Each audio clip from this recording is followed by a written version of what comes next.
Asteroid Icarus will fly by Earth tonight. It hasn't already done so, okay?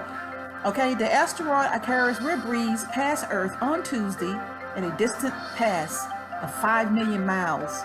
It would be the asteroid's last flyby until the year 2090. Okay, according to NASA, there's nothing to worry about because the distant pass will still be taking place quite far away at 21 lunar distances. Okay, according to NASA, asteroid Icarus will safely pass by Earth at more than 21 times the distance of Earth to the moon on June 16th, which is tonight, and it is expected to pass Earth, to skim past Earth at 10 p.m. GMT time. Okay? So, here's a photo, and I am just posting this photo. Thanks for stopping by. Like, comment, and subscribe, and I will leave a link if you want to read up more on this asteroid Icarus.